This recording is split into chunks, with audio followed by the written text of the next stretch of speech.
Hey, it's Raven Ariana, and you are now listening to the Praying Hands podcast.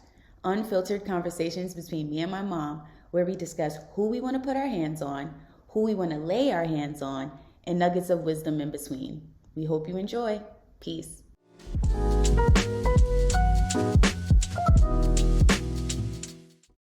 Lost my train of thought, but at least with a crackhead, but then you're empathetic to the fact that they have an illness, right? Mm-hmm. But then that quickly fades when you start getting psychological and trying to figure out, well, what led them to the point of being on crack?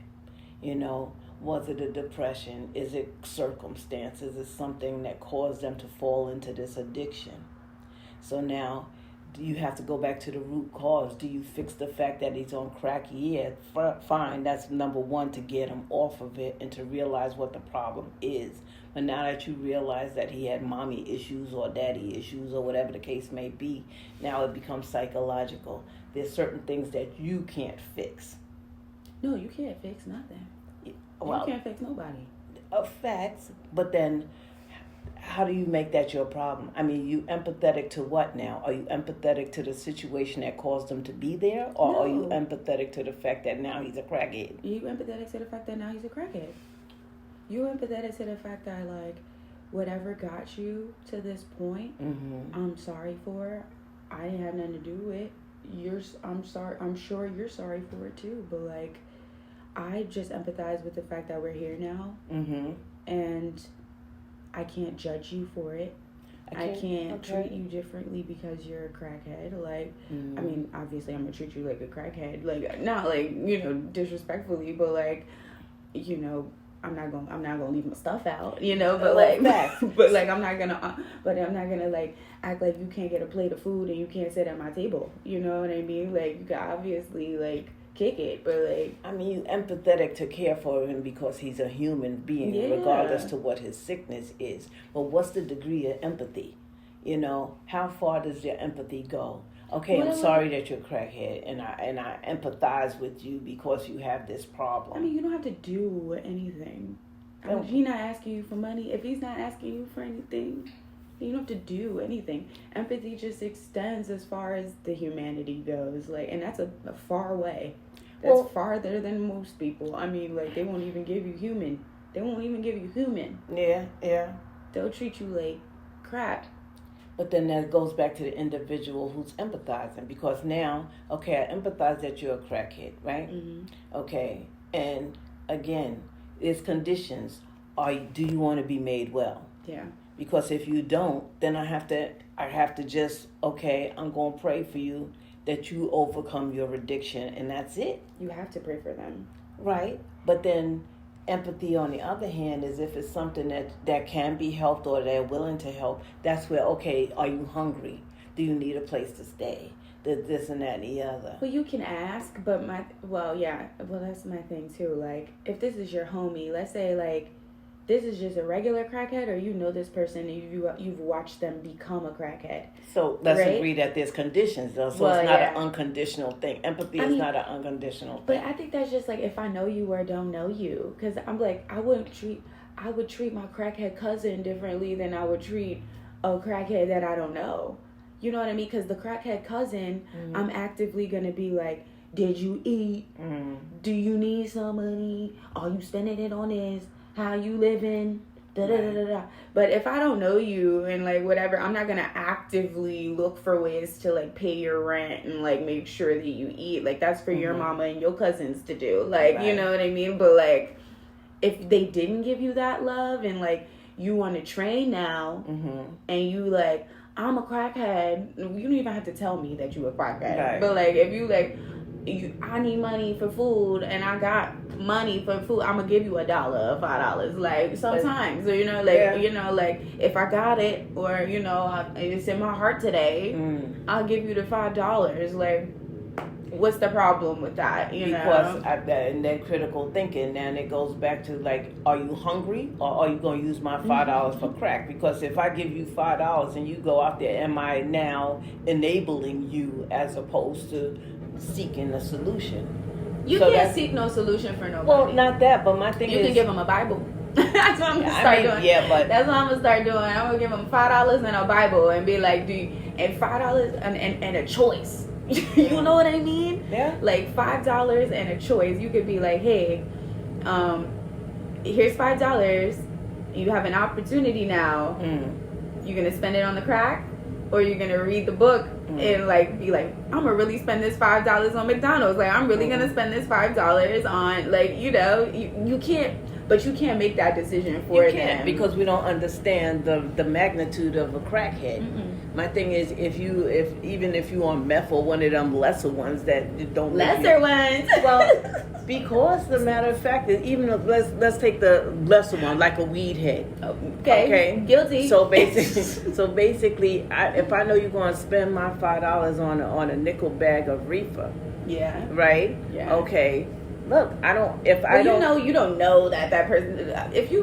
I don't know of a pothead. I don't know of a pothead that would spend their last $5 on a nickel bag. If they're addicted to marijuana, is it that bad? I've never heard of a pothead who is that potty to be like, if it's between McDonald's and weed, I'm gonna take, because you're gonna get hungry. You're not gonna. But then too, but then I could ask for a quarter. I'll get a bag of chips just to get my munchies together. But I really want this weed because. Oh no! Yeah, if you addicted, you addicted. Right, it's like an alcoholic and stuff like that. Look, it's cold out here. You're gonna take this money, go get a little tiny nip of brandy or something. Well, with people like that, you just gotta take them to the store. And bottom line, and that's so to the store. That's my case. So basically, I see homeless people and stuff like that. You got this and that and the other. Look, are you hungry? I'm not gonna put you in my house to feed you and bathe you and stuff like that. I'm gonna give you a sandwich. I'm gonna give you a cup of coffee. Are you really hungry? Because I've come across people that says, bang it through the train. You got $1, you got a quarter, you got this and that and the other. I got you on a swipe. What do you really need? Do you need to get somewhere, or do you what you need these $3 for? But I remember taking my lunch to work one time, and this guy's asking for money. Oh, I gotta get something to eat. Give you my sandwich, and you're like, I don't want this shit. You ain't got $1. Then nigga, you ain't hungry. That's facts. That's facts. So it's a thing of. But you can't do the like judge and jury, like, you know what I mean? But there's discernment. Like, there's discernment, because if you're hungry and I offer you food, I've seen people eat off the floor of the train that people had left a bag. Like I eat an egg sandwich and just toss it under the seat. Yeah. And I see somebody come in and look at it, pray over it, and eat it. Well, so I know this brother's hungry. Right. So my thing is, I would reach in my pocket and give you $5 because I see that nigga, you hungry. Right. As opposed to like just out here begging. Right. You just out here all loud with it. Yeah. That's fair. So it's like you could ask the Lord for discernment, but then it's like in our flesh, okay, Lord, is that really you telling me this person? You know the difference. Well, okay, this is how I think you could tell the difference. Like, it's you. You know what is you, and you know what you would naturally do. And like sometimes, even like me, people pleaser, like my natural is not good all the time. Just because I'm like, oh, I have $5, I'm gonna give you $5. Like that's not like necessarily like the way to do it either. Like you said, because you could just be giving crackheads crack. You out here. Like basically funding crime. Or they've already discerned you to say, okay, this looks like an even mark. I bet you got $5. Well, look, didn't you get caught like that? Well, I got a whole family to feed. Well, hold up, wait a minute. Here's 20 now. No, come on. I ain't do that. Wait, what did I do? I don't know. I'll be a sucker. I'll be a sucker and buying everybody food. I'm a sucker. And people know that, and that's not the way to be either. It's a mark. Like they pick and say, no, this one look evil. She ain't gonna stop. She ain't gonna give. Oh, look at her. She's all cheerful. I bet you I could get something out of her. And discernment doesn't say that you are always wrong, but it says think about it for a minute. Think about it for a minute. Before ask God, the Holy Spirit, to give you an unction in that this is the way to go. Control your impulses. That's what that's it. There's an impulse to go be the look. I can't say either a hero or a negative Nancy. It could go either way. Either way. But my thing too is now God loves a cheerful giver, and it's always about sacrificially giving. Oh yeah. So if it's my last $20, and I know that's what I got to eat breakfast, lunch, or dinner for the day, and you asking me, am I going to give you my whole $20 and starve, or check am your I motives for trying to give your whole $20 when you ain't right? Right. If you don't have $20 to give, and you're like, oh, I gotta win brownie points in heaven with this last $20. Then you should probably check that. Because even Pastor was saying, it's like, look, if you fearful, you got to go through what the pastor going to do with this money. I'm tithing and this and that. Keep it. Keep it. And that's the best way, because if God loves a cheerful giver and you already having conditions and reasons why you shouldn't give this, then don't give it. Because by the time I think, a lot of times people come through the train begging and stuff. Well, this is in New York. There ain't no trains here. But, by the time you think about, okay, I want to give, and they done moved on to the next train. Right. Are you going to run behind them and chase them down to give them your dollar? Or are you just going to say, whoop? Well, you should have listened. You should have listened to you should have obeyed the first time. Well, maybe I wasn't obeying. I was still waiting for discernment. No, you was over here battling your flesh. Like, battling your flesh, right? So once I say should I give, then it's always a question. Then you're not cheerful because you're sitting there trying to manipulate your thoughts as to do I do or do I do? It's like you have to get to the point where you're like, when you're unctioned, you respond. Or automatically say, okay, look, wow, this guy needs $1. Here, I got it. Boom. And just give it. It's $1 and, okay, you're not really tied to it. You're not married to it like that. You're like, But then, too, if it was my last $1, would I be so to give it? And then if you needed that $1 more, then that's your $1. That's your $1. That's your $1. Keep your $1. Yeah. I could stand to lose a pound. What am I going to get with that $1? A bagel, maybe? Okay, I really don't need that bagel. I think I got some crackers in my drawer I could eat with my coffee. No, you be splitting stuff too. You be like, I don't really need that, Yeah.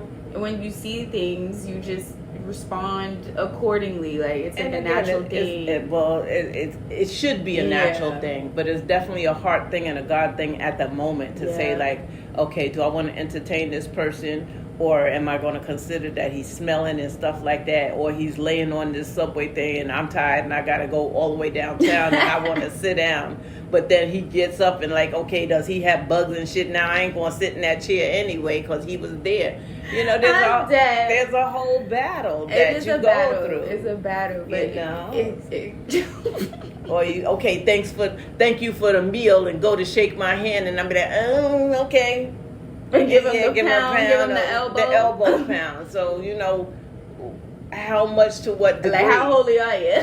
Right, how holy are you? Exactly. There's levels because... Can you hug that funky person with the flies chasing behind them? I don't think we're called to do all of that. Yeah, like, I don't think it's that serious. But if it was your family member... you would hug them. Well, love thy neighbor as you would love your own or yourself. I know that's everybody needs it. But like, my thing is, listen. There's conditions. Yeah, like everything. I mean, come on, like I'm not trying to say that I'm out here just being stingy. No, but my thing is there unconditional love or is there unconditional giving between people and their Savior? There's absolutely unconditional love there. Well, between Him and us, but can we reciprocate that? Because now it's like, okay, with He loves other us. People. We should. I guess we should. Yeah, we should like. Well, that's how we prove our love for God through other people. Yeah, but I'm always down to like give people things and be generous, right? But like, you're right with the affection. Like, I don't know if that's necessary. Is that necessary? Should we love everybody like that, or we should love everybody like a brother? Like, I give my brothers pounds. Like, I don't need to be all smooched up on my brother. Like, well, that goes to loving somebody like I love myself. If I don't love myself and I'm constantly beating myself or actually drugging myself or harming myself, then please don't love me the way you loving yourself. Well. And that's where it calls to look into the mirror and how do you love you? Do you and even with a marriage and stuff, or how could you love somebody else if you really don't sure that you love yourself? Because if you based on attention seeking or doing things because of whatever little idiosyncrasies that's affecting you, how could you tell me you love me if you obviously don't love yourself enough. So like, okay, so like going back to the crackhead scenario then, Mm-hmm. the crackhead on the train who obviously is not in a space to love himself right now. He is on crack, he's on the train, like he's trying to just get by, he does not love himself. Mm-hmm. How do, like, that's fine. He can't love us. He can't, that crackhead on the train is not in a position to love anybody because he doesn't love himself, right? Or maybe so that we need to extend that love to him because we do love ourselves. I love myself, so I have no problem extending that love to other people who don't love themselves. But if they can't reciprocate that, that is not on me. So like, even in a relationship, right? If this person is not in a position to love themselves and they can then not love me, then it's not my job to like make them love me. I can't do anything. You can't make them love you, but love me. I can't make them love themselves. They have to do that work on their own. But I can show them by example. This is how I love myself. This is how I exercise my own boundaries. This is how I move through the world. I don't have to do all that. I'm at peace. I'm chilling over here. I'm good. You don't have to do that either. Well, then what type of relationship does he have with you or that person have with you if you can't reciprocate? Then it's not really a relationship. It's a one-sided situationship. And then you got to decide. And that's it. So it's the end of the relationship pretty much because how much do you invest in something that's not it's give and take. That's what makes the relationship. But you can't be in something based on what you're going to get out of it either.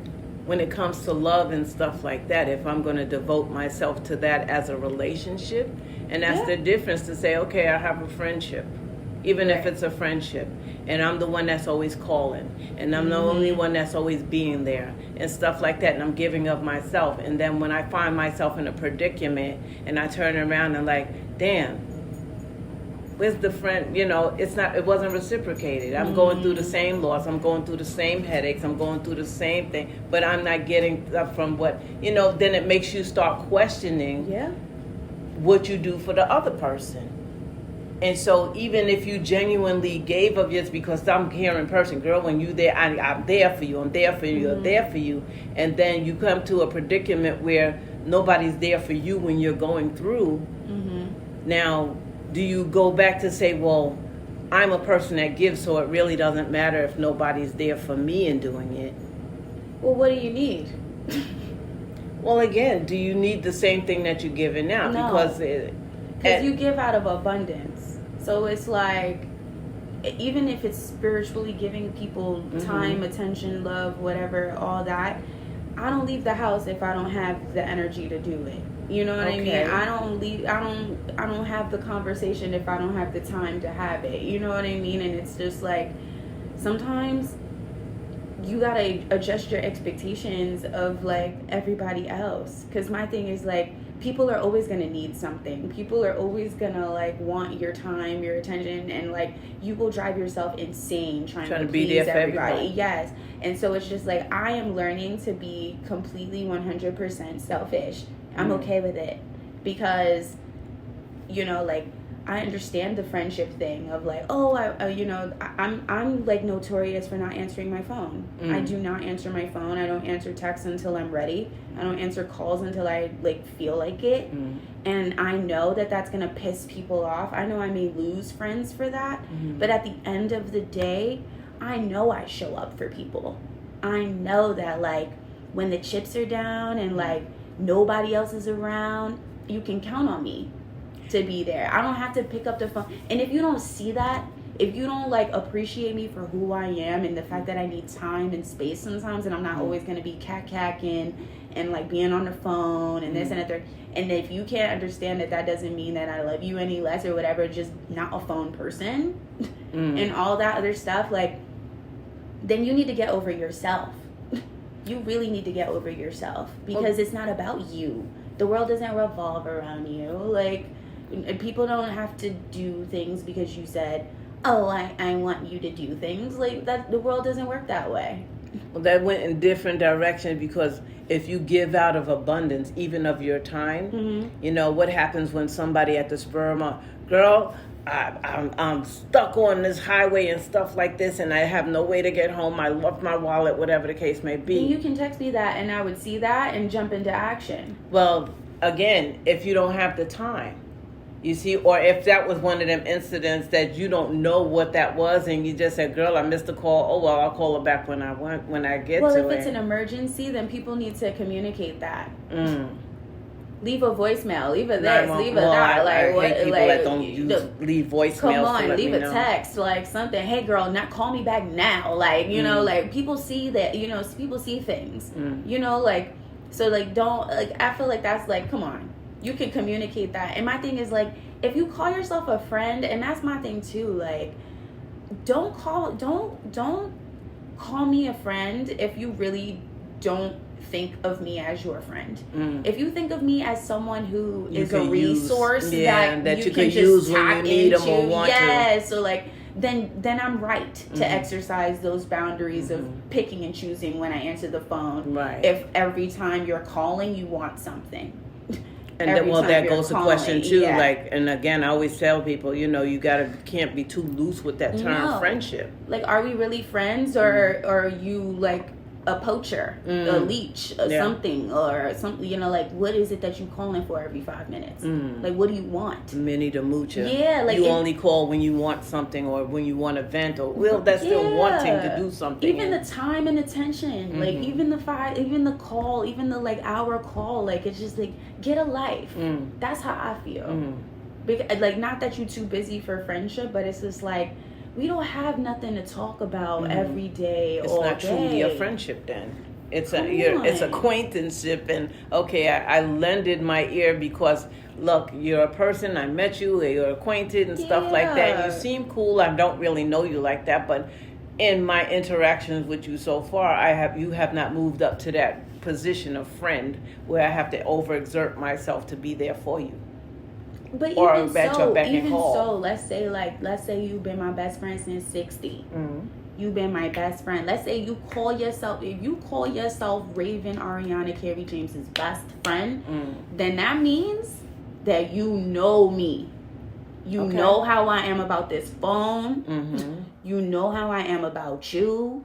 You know how to get in contact with me. You know how to get my mama if you need something you know where I'm at, bat signal, you got my bat phone and my dark phone, if I got 3 phones, you got 3 phone numbers, that's my best friend.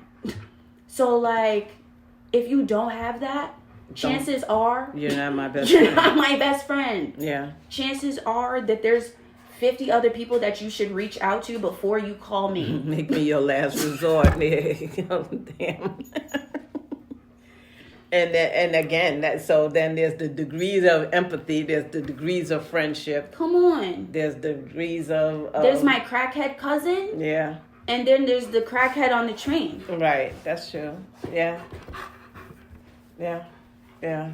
So I love y'all. I love my neighbor as I love myself. But there's conditions. I love myself enough not to do crack. Yeah. Yeah. And I love you to encourage you to not do crack also. But then there's another ticket too. If you're recovering from crackheadisms, and you know what it feels like and know what you went through, then perhaps your empathy for that crackhead would be different because you've been in that place. You can relate to anybody on a human level, period, to say we all sinners and we all got our own stuff, and that's enough to extend empathy.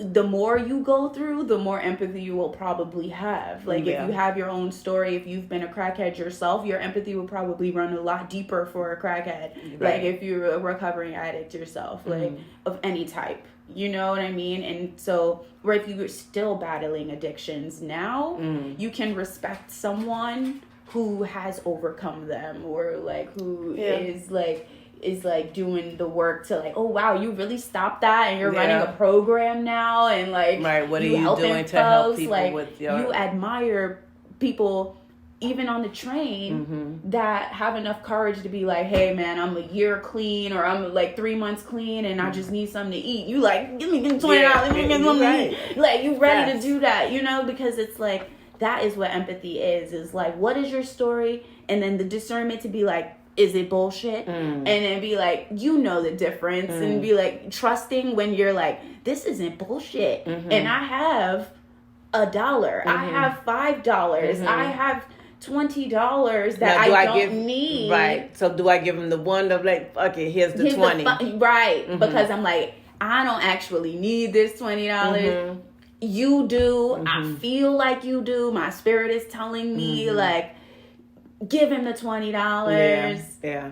I'm going to be obedient to that. I'm going to respond. And it didn't cost me nothing. Right. It didn't cost me nothing. And again, it goes back to like giving somebody something because you're compelled to do so. Even when it comes to tithes and stuff like that, you know, for the church, and you giving out of the thing. And then you worried about, well, what if they buy something else with it as opposed to doing.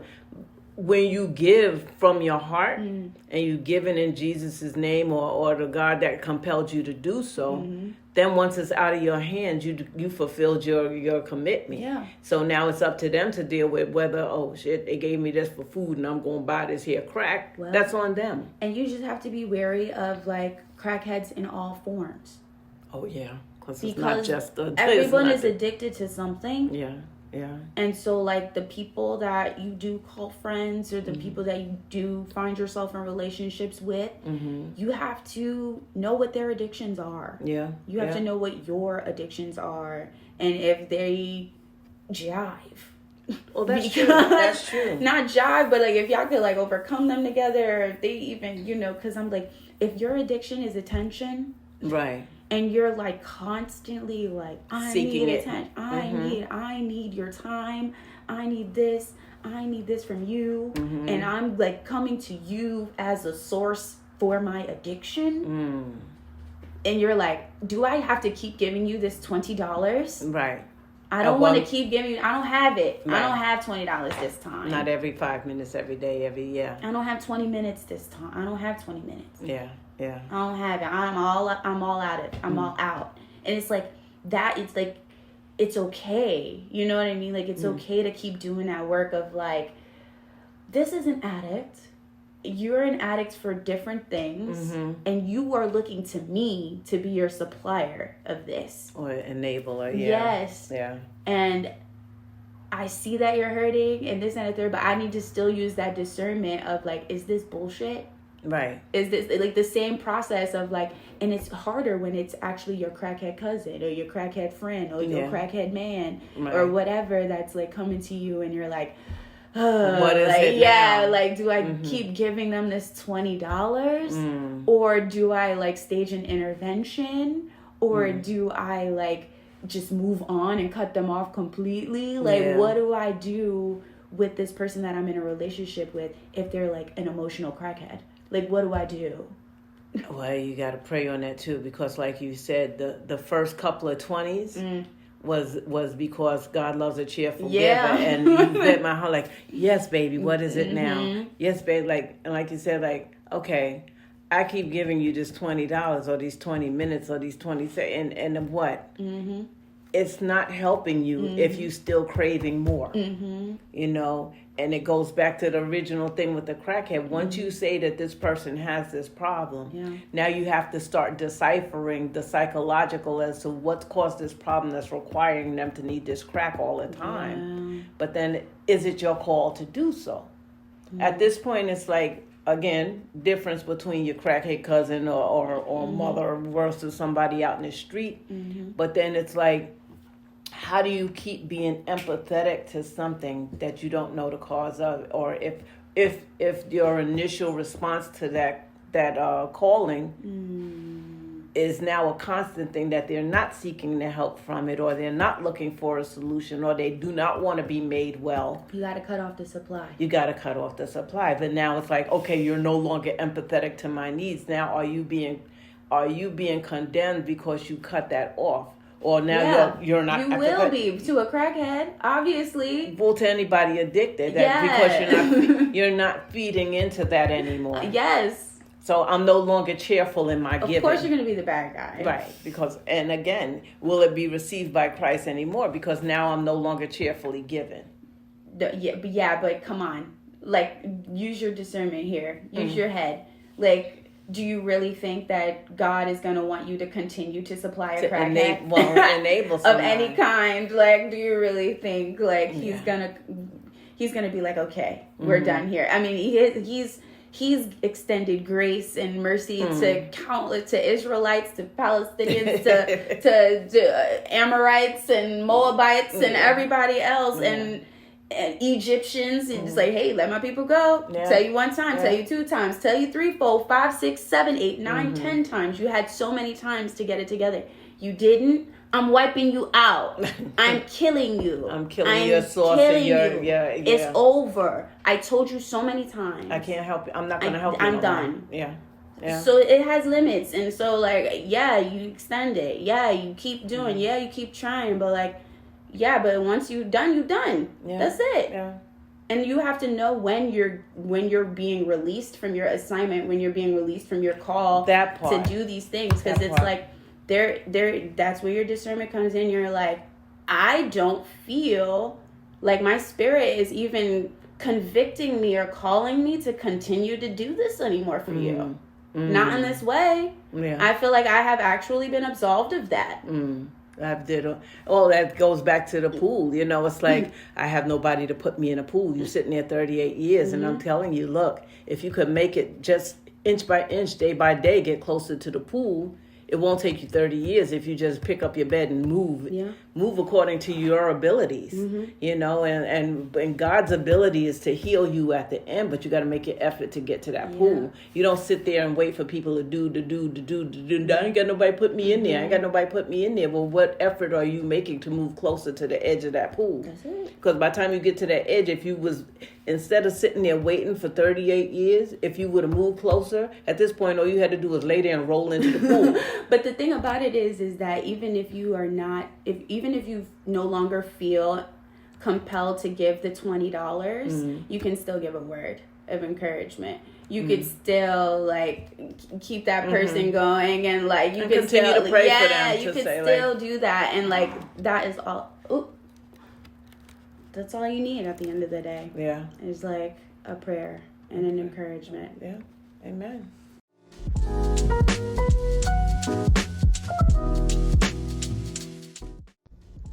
Hey, me again. Thanks for listening to the Praying Hands podcast. I guess in conclusion, whether you're a crackhead cousin or a crackhead on the train, you're worthy of empathy because you're a child of God. So if it's in our power to give, we should do so cheerfully. But we should also be mindful of our own boundaries and take the time we need to discern whether or not jumping in is the right call for us. Either way, our relationship with God is key to unlocking our relationship to other people. It's time to get close to Him and find out what He wants us to do. At the end of the day, that's all we got. Until next time, America, peace out.